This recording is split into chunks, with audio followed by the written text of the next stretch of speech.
ఒకసారి ఆలోచించండి. మనం సాధారణంగా ఏదైనా హాస్పిటల్కి వెళ్ళినప్పుడు ఒక ఎక్స్‌రే తీస్తే ఎముక విరిగిందో లేదో చాలా క్లియర్‌గా కనిపిస్తుంది కదా! అవును. అక్కడ వాదించడానికి ఏమీ ఉండదు. ఒక రకంగా అదొక స్పష్టత. కరెక్ట్. విరిగింది లేదా విరగలేదు. ఆ స్పష్టత మనకు ఒక రకమైన ప్రశాంతతనిస్తుంది. హ్మ్. మానవ సహజ నైజం కూడా అదే. విషయాలు మన కంటికి స్పష్టంగా కనిపించాలి. ఒక తప్పు లేక ఒప్పు అనే కేటగిరీలో దేన్నైనా పెట్టేయాలి అని మనం కోరుకుంటాం. అదొక కంఫర్ట్ అన్నమాట మన మెదడుకి. కానీ సరిగ్గా ఇక్కడే అసలు సమస్య మొదలవుతుంది. ఖచ్చితంగా. మనుషుల ప్రవర్తన, లేదా వాళ్ళు తీసుకునే నిర్ణయాలు, సమాజంలో ఒకరినొకరు అర్థం చేసుకునే విధానం, ఇవన్నీ వచ్చేసరికి ఆ ఎక్స్‌రే మషీన్ అస్సలు పనిచేయదు. ఏమాత్రం పనిచేదు. మనుషుల మనస్తత్వాలు ఒక దట్టమైన పొగమంచు లాంటివి.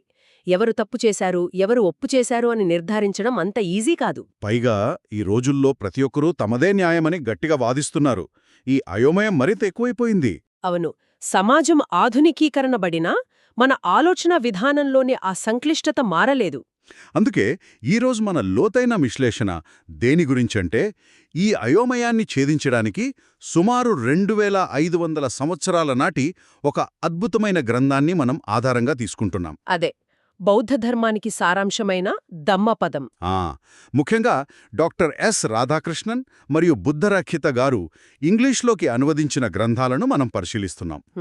అందులోనూ దమ్మపదంలోని 19వ అధ్యాయం, అదే ధమ్మఠవగ్గో లేదా న్యాయవంతుడు, దాని గురించి ఈరోజు మనం లోతుగా చర్చిద్దాం. ఇక్కడ నేనొక విషయం క్లియర్ చేయాలి. వేల సంవత్సరాల క్రితం రాసిన పద్యాలు అనగానే ఇవెక్కడో అడవుల్లో కూర్చునే సన్యాసుల కోసం రాసినవి అనుకుంటాం మనం. అవును, చాలామంది అదే అపోహలో ఉంటారు. కానీ ఈ 19వ అధ్యాయం చూస్తే ఇది ఒక ఆధునిక సైకాలజీ పుస్తకానికో లేదా నాయకత్వ రక్షణలు నేర్పే మేనేజ్మెంట్ గైడ్కో ఏమాత్రం తీసిపోదు. నిజమే. ఇది చాలా ప్రాక్టికల్ గైడ్. మన రోజువారీ సమస్యలకు, ముఖ్యంగా మనం ఎదుటివారిని ఎలా అర్థం చేసుకుంటున్నాం అనే విషయాలకు ఇది కరెక్ట్గా సరిపోతుంది. మరి ఈ అధ్యాయంలోకి వెళితే ఫస్ట్ మనకు ఎదురయ్యే భావన న్యాయం మరియు నిష్పాక్షికత. అసలు న్యాయవంతుడు అంటే ఎవరు? మనం న్యాయం అనగానే కోర్టులు, జడ్జీలు అనుకుంటాం. కాని ధమ్మపదం దీనికి ఒక సైకలాజికల్ నిర్వచనమిస్తుంది. అంటే ఏకపక్షంగా కేవలం తొందరపాటుతో నిర్ణయాలు తీసుకునేవాడు, లేదా తన ఇష్టాల ఆధారంగా ఎదుటివారిపై నిర్ణయాన్ని రుద్దేవాడు న్యాయవంతుడు కాడు అని స్పష్టంగా చెబుతోంది. సరే, దీని కాస్త ప్రాక్టికల్గా చూద్దాం. ఇప్పుడు ఒక ఆఫీస్ వాతావరణం తీసుకుందాం. ఓకే. ఒక పెద్ద ప్రాజెక్ట్ డెడ్లైన్ వచ్చేస్తోంది. అప్పుడు ఇద్దరు ఉద్యోగుల మధ్య ఏదో పెద్ద గొడవ జరిగిందనుకుందాం. సాధారణంగా జరిగేది. అప్పుడు వాళ్ల మేనేజర్ అక్కడికి వచ్చి కేవలం తనకు నచ్చిన వ్యక్తి మాట విని, లేదా ఆ టైంలో ఉన్న టెన్షన్ కోపంతో ఒకరిని జాబ్లోంచి తీసేస్తే అది న్యాయమనిపించుకోదు కదా. అస్సలనిపించుకోదు. అయితే నాకో డౌట్. ఆఫీసులో మేనేజర్ ప్రతి చిన్న గొడవకు ఇలా పక్షపాతం లేకుండా రోజుల తరబడి ఎంక్వైరీ చేస్తూ కూర్చుంటే ప్రాజెక్టులు ఎవరు చేస్తారు? అదే కదా. నిర్ణయం వేగంగా తీసుకోవాల్సిన పరిస్థితుల్లో ఈ దమ్మపదం సూత్రాన్ని ఫాలో అవ్వడం ప్రాక్టికలేనా? ఇది చాలా సహజమైన సందేహం. కాని దమ్మపదం ఇక్కడ నిర్ణయాన్ని వాయిదా వేయమని చెప్పట్లేదు. మరి ఏం చెబుతోంది? అహింసాయుతమైన మరియు సమానమైన విధానం గురించి చెబుతోంది. ఆధునిక సైకాలజీ పరిభాషలో చెప్పాలంటే మన మెదడు ఎప్పుడూ ఒక అచేతన పక్షపాతంతో, అంటే కాగ్నిటివ్ బయాస్తో పనిచేస్తుంటుంది. అంటే మనకు ముందే కొన్ని అభిప్రాయాలుంటాయా? అవును. ఒక సమస్య రాగానే వెంటనే ఒక కంక్లూజన్కి వచ్చేయాలని మెదడు తొందరపడుతుంది. దాన్ని అడ్డుకుని వాస్తవాన్ని వాస్తవంగా చూడగలగడమే ఇక్కడ న్యాయం. అంటే మేనేజర్ రోజుల తరబడి విచారణ చెయ్యక్కర్లేదు. అక్కర్లేదు. కాని నిర్ణయం తీసుకునే ఆ ఒక్క క్షణంలో తన సొంత కోపం లేదా బయాస్ ఆ నిర్ణయాన్ని ప్రభావితం చేయకుండా చూసుకోవాలి. అంటే ఇక్కడ అహింస అనేది కేవలం ఒకరిని కొట్టకపోవడం మాత్రమే కాదు, మానసికమైనది కూడా అన్నమాట. ఖచ్చితంగా. మనం చాలాసార్లు న్యాయమనగానే ఒకరిని కఠినంగా శిక్షించడం ద్వారా లేదా కోపాన్ని చూపించడం ద్వారా న్యాయం జరిగిపోయిందని ఫీల్ అవుతాం. అవును. ఆ తీర్పు వెనుక చాలాసార్లు మన అహంకారం కూడా ఉంటుంది. కరెక్ట్. ఆ అహంకారాన్ని నిలువరించడమే నిజమైన ధర్మం అంటారా? అదే ధమ్మపదం చెబుతోంది. ఎప్పుడైతే మనం పక్షపాతం లేకుండా రెండు వైపులా చూస్తామో అప్పుడు మనమిచ్చే తీర్పు ఎదుటివారిని హింసించదు. పైగా వాళ్లకు మార్గనిర్దేశం చేస్తుంది కదా. అవును, తప్పు చేసినా ఆ తప్పును సరిదిద్దే క్రమంలో మన మనసు ప్రశాంతంగా ఉండాలి. కోపంతో తీసుకునే నిర్ణయాలు ఎప్పుడూ ధర్మం కాలేవు. సరే, నిర్ణయాలు ఎలా తీసుకోవాలో, బయాస్ని ఎలా అడ్డుకోవాలో తెలుసుకున్నాం.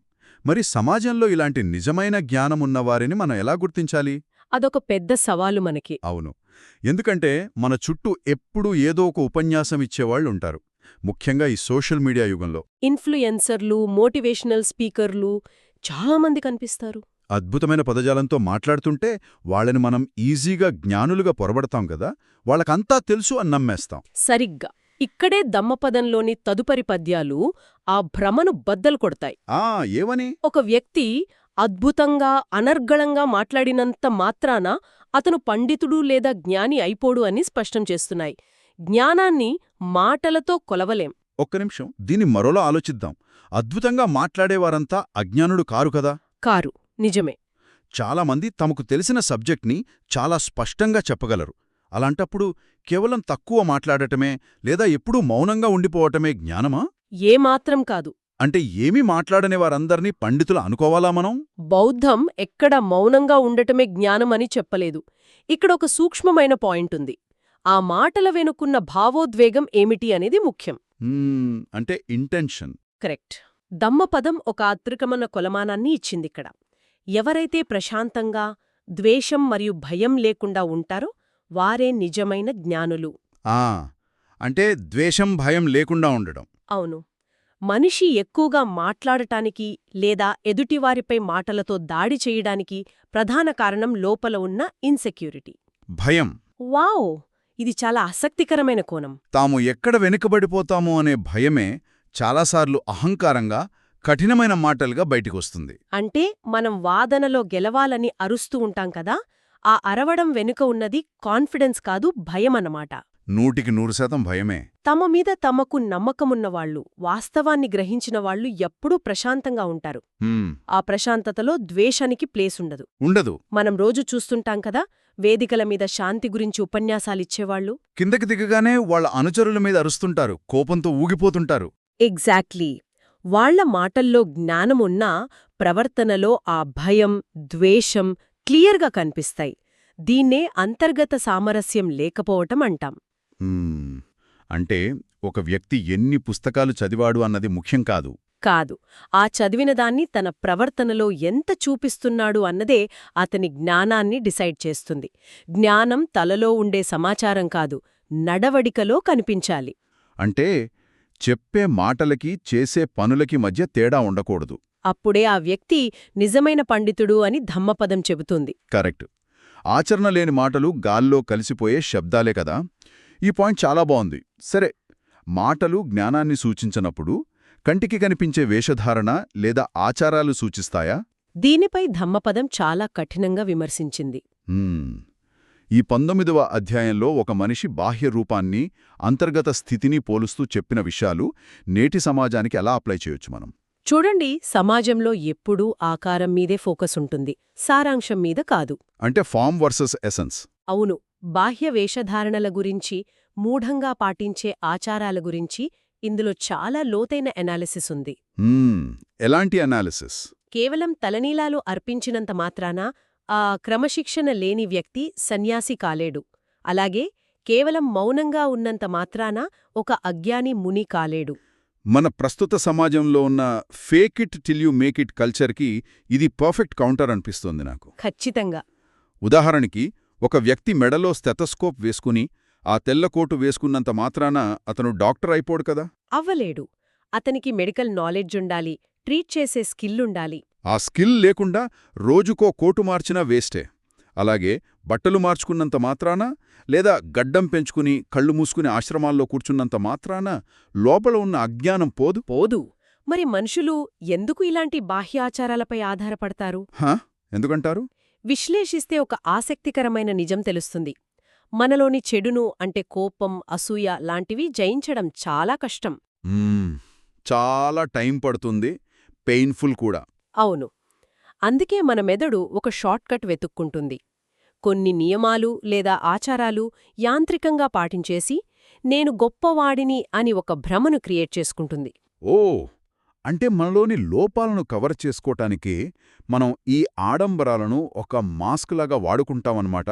అవును, అదొక కవచం లాంటిది వాళ్లకి. ఈ రోజుల్లో మనం చూస్తుంటాం, ఉదయాన్నే లేచి గంటలు గంటలు పూజలు చేస్తారు, ఆ ఉపవాసాలుంటారు. ఉమ్, కాని ఆఫీస్కి వెళ్ళగానే పక్క వాళ్ళ మీద చాడీలు చెప్తారు, అసూయపడతారు, లేదా లంచాలు తీసుకుంటారు. కరెక్ట్. ఆ ఉపవాసాలు వాళ్లని లోపల్నుంచి మార్చలేకపోయినప్పుడు అవన్నీ వృధానే కదా. అదే కలా ఇక్కడే ధమ్మపదం ప్రామాణికత గురించి, అంటే అథెంటిసిటీ గురించి మాట్లాడుతుందేమో. ఖచ్చితంగా. నిజమైన సాధన అంటే ఏంటంటే ఒకరిలోని చెడును పూర్తిగా జయించడం. ఈ అంతర్గత పరివర్తన గురించి బౌద్ధమేం చెబుతోందంటే మ్మ్. మన ఆలోచనలను మనం ఎప్పటికప్పుడు గమనించుకుంటూ ఉండాలి.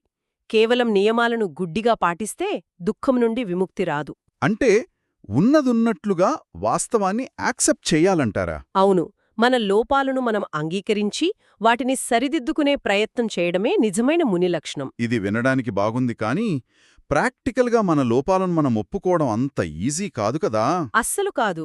మన అహంకారం ఎప్పుడు మనల్ని డిఫెండ్ చేస్తుంది. నేను తప్పు చేసినా పరిస్థితుల ప్రభావం వల్ల చేశాను అని ఒక కథ అల్లేసుకుంటాం మనం. కరెక్ట్. బహుశా ధమ్మపదం ఈ కపటత్వాన్నే నిలదీస్తోంది. వేషం మారినంత మాత్రాన, ఆచారాలు పాటించినంత మాత్రాన మన ఆలోచనా స్రవంతి మారదు. ఆ మార్పు రానంతవరకు ఇవన్నీ నాటకాలే అంటారు. అవును, దీనికి బేసిక్ రీజన్ కూడా భయమే. సమాజం ఏమనుకుంటుందో అనే భయం. సమాజం దృష్టిలో పవిత్రంగా కనిపించాలి అని. అవును, కానీ దమ్మపదం సమాజం ఇచ్చే సర్టిఫికెట్ గురించి పట్టించుకోదు. అది కేవలం వ్యక్తిగతమైన నిజాయితీని మాత్రమే కొలుస్తుంది. అంటే మన మనస్సులోని చెడును ఎటువంటి బాహ్య ప్రదర్శన లేకుండా జయించినవాడే నిజమైన న్యాయవంతుడు. ఖచ్చితంగా. అదే ఈ 19వ అధ్యాయం సారాంశం. అసలు ఈ చర్చ మనల్ని చాలా లోతైన ఆలోచనలోకి తీసుకెళ్ళింది. ఇప్పటివరకు మనం దమ్మపదంలోని ఈ ధమ్మట్ట వగ్గో ద్వారా నేర్చుకున్న విషయాలను ఒకసారి సమ్రైజ్ చేసుకుంటే, ఇది కేవలం ఒక మత గ్రంథం కాదు, మనిషి తనను తాను నిరంతరం ఎలా మెరుగుపర్చుకోవాలో చూపే ఒక అద్భుతమైన మానసిక అద్దమనిపిస్తోంది. అవును, ఒక 3 ప్రధాన సూత్రాలను మనం ఇక్కడ క్రోడీకరించవచ్చు. చెప్పండి. మొదటిది, నిర్ణయాలు తీసుకునేటప్పుడు మనలోని అచేతన పక్షపాతాన్ని అడ్డుకొని సమతుల్యతతో తీర్పునివ్వడం. రెండవది, గొప్ప మాటల వెనుక దాక్కున్న భయాన్ని, ద్వేషాన్ని వదిలేసి ఆచరణలో నిజాయితీని చూపించడం. మూడవది, ఈ బాహ్యవేషధారణలు, ఆచారాల వెనుక ఉన్న శూన్యతను గుర్తించి అంతర్గత పరివర్తనపై ఫోకస్ చేయడం కదా. ఖచ్చితంగా. ఈ సూత్రాలన్నీ వినడానికి పురాతనమైనవిగా అనిపించినా నేటి ఆధునిక జీవితానికి ఎంత అవసరమో మనకర్థమవుతోంది. అవును, ఆఫీసులుల్లో పనిచేసేవారికి, వ్యాపారాలు చేసేవారికి అందరికీ ఇవి ఒక దిక్సూచిలా పనిచేస్తాయి. మనం ఈ చర్చ స్టార్టింగ్లో ఎక్స్రే మిషన్ గురించి మాట్లాడుకున్నాం. మనుషుల ప్రవర్తనను అంచనా వేయడానికి ఆ ఎక్స్రే పనిచేయదు అనుకున్నాం గదా. అవును, పనిచేయదు అనుకున్నాం. కానీ ఇప్పుడు అనిపిస్తోంది, ఈ దమ్మపదం అధ్యాయం మన చేతికి ఒక కొత్త రకమైన మానసిక ఎక్స్రేని ఇచ్చిందని. చాలా చక్కగా చెప్పారు. ఇతరులను విశ్లేషించటానికి కాదు, ముందుగా మనని మనం విశ్లేషించుకోవడానికి. అవును, ఆత్మపరిశీలన అనేది కష్టమైన, అత్యంత అవసరమైన ప్రక్రియ. మన చుట్టూ ఉన్న ప్రపంచం మారాలంటే ఆ మార్పు ముందు మననుంచే మొదలవ్వాలి. ఖచ్చితంగా. చివరగా మనందరం ఆలోచించాల్సిన ఒక లోతైన విషయం ఉంది. మనం ఎప్పుడూ ఇతరులను వారి చర్యల ద్వారా జడ్జ్ చేస్తాం. అతను అలా ప్రవర్తించాడు కాబట్టి అతను చెడ్డవాడు అని ముద్ర వేసేస్తాం. అవును, వెంటనే లేబుల్స్ వేసేస్తాం. కానీ మనల్ని మనం మాత్రం ఎప్పుడూ మన ఇంటెన్షన్స్ ద్వారా జడ్జ్ చేసుకుంటాం. నేనలా చేశాను, కానీ నా ఉద్దేశం అది కాదు, నా మనసులో ఎలాంటి చెడు లేదు అని సమర్థించుకుంటాం. కరెక్ట్.